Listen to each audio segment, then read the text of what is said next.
நாளைக்கு நான் கூட தான் சேர போகிறேன்னு வரும், நம்புங்க.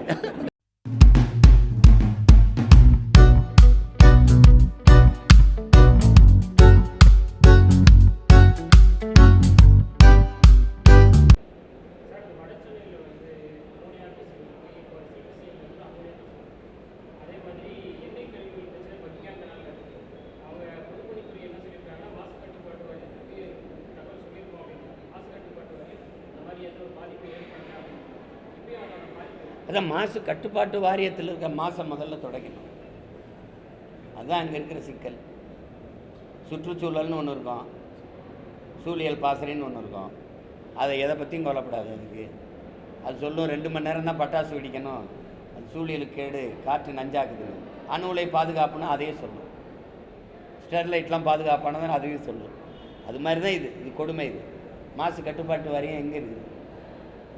மாசு இல்லை, அம்மோனியா வாயு கசியுது இல்லை, அந்த இடத்துல இருக்க குடியிருக்க சொல்லுங்கள், குடியிருக்க சொல்லுங்கள். வாங்க, அணு உலை பாதுகாப்பானது, அதிகாரிகள்லாம் அங்கேயே குடியிருங்க, அங்கேயே குவார்டர்ஸ் கட்டி கொடுக்குறோம், அங்கேயே இருங்க.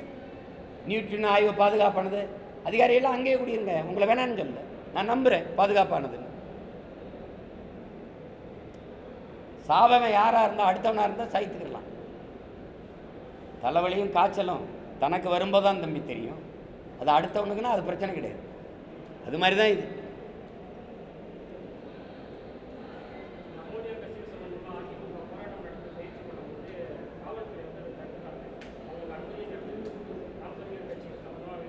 நாங்கள் போராடிட்டோம், போராட்டத்தில் பங்கேற்றோம், மறுபடியும் போராடுவோம். இப்போ எனக்கு நிறைய பயணங்களை நான் ஒதுக்கி தேதி குறிச்சிட்டதுனால அதை மாற்ற முடியாது. வந்து போராடுவேன், அதுக்கு போராடுவேன், பரந்தூருக்கு போராடுவேன், சிப்காட் தொழிற்சாலைக்கு எதிராக போராடுவேன், எல்லாத்துக்கும் போராடுவேன். நாங்கள் கோயிலுக்கு நேர்ந்து விட்ட காலம் மாதிரி போராடுறதுக்கு நேர்ந்து விட்ட ஒரு கூட்டம் அது. அதனால நாங்கள் போராடுவோம், எங்களுக்கு வேறு வழி கிடையாது.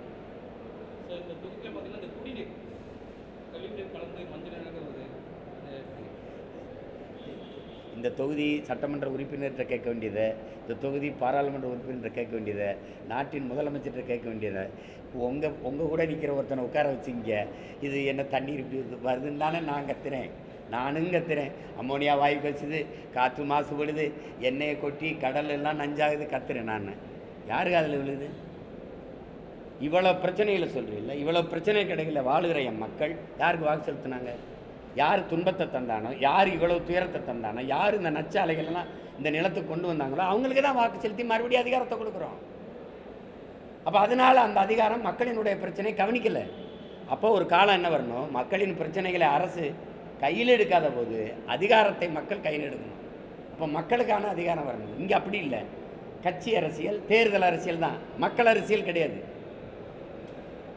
இப்போ தேர்தல் அரசியல்னா எப்படி, இந்த 1000 கொடுக்குறது, 500 கொடுக்குறது.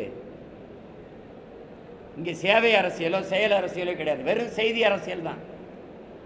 இந்த செய்தியை கொண்டு போக மட்டும் 250 கோடி 300 கோடி செலவழிச்சுட்டு தகவல் உரிமை சட்டத்தில் அதான் கேட்கும்போது ஒருத்தர் சொல்றாரு பாருங்க, 250 கோடி என்னமோ செலவழிச்சுக்காங்க இந்த 3 ஆண்டுகளில்.